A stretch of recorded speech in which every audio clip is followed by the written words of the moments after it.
Tahun 2023 ini adalah tahun ujian bagi ekonomi global maupun ekonomi kita. Dengan optimisme ini, optimisme tapi waspada dan hati-hati, tantangan di tahun 2022 utamanya ekonomi global dengan ketidakpastian yang sulit dihitung, sulit dikalkulasi.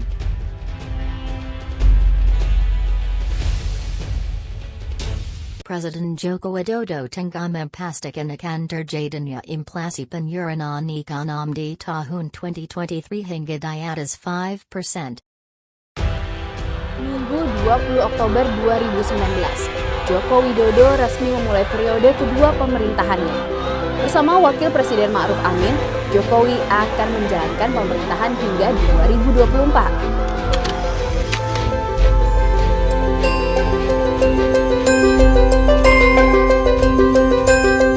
Layak investasi dari semua lembaga rating, tingkat kemiskinan untuk pertama kalinya tembus ke level single digit. Kini, di awal periode kedua pemerintahannya, Jokowi menghadapi sejumlah persoalan. Dari eksternal, situasi ketidakpastian ekonomi global yang dipicu perang dagang antara Amerika Serikat dan Tiongkok, juga perlambatan ekonomi di negara-negara Eropa dikhawatirkan menimbulkan resesi yang dapat berdampak ke Indonesia. Sementara di dalam negeri, Jokowi menghadapi tantangan untuk mengatasi gejolak politik pasca disahkannya revisi Undang-Undang KPK. Tuntutan masyarakat yang diwarnai demonstrasi mahasiswa meminta Presiden menerbitkan Perpu KPK. Tuntutan yang dapat mengurangi kepercayaan publik terhadap pemerintah.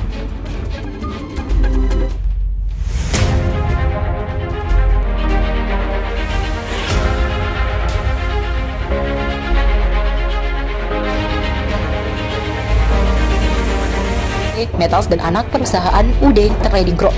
Trafigura mengatakan telah memulai proses hukum terhadap Gupta dan perusahaan Trafigura, mengaku potensi kerugian maksimum akibat skandal tersebut mencapai 577 juta dolar atau setara dengan 8,66 Tuan Gupta selama bertahun-tahun tanpa masalah, kata seorang juru bicara perusahaan dilansir The Wall Street Journal.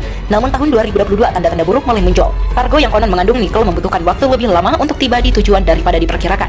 Kata seorang juru bicara, kapal juga berhenti yang lebih banyak pelabuhan dalam perjalanan dari yang diharapkan dan perusahaan berhenti menunjukkan dokumentasi akun Trafigura. Trafigura mengatakan tidak ada bukti yang menunjukkan bahwa karyawannya terlibat dan telah ditipu oleh dokumen palsu. Trafigura mulai memeriksa sejumlah kecil kontainer dan rata drum.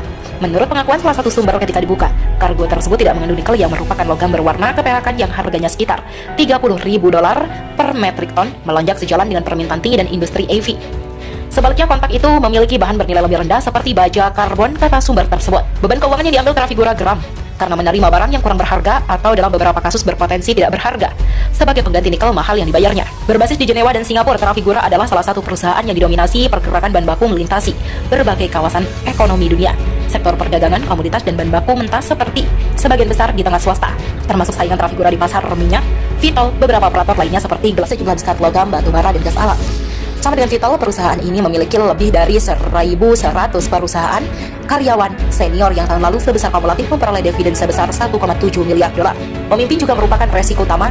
Ini adalah bisnis yang relatif buram dan kesepakatan dilakukan secara pribadi dengan sedikit pengawasan peraturan dibandingkan dengan kawasan yang ditempatkan di pasar keuangan.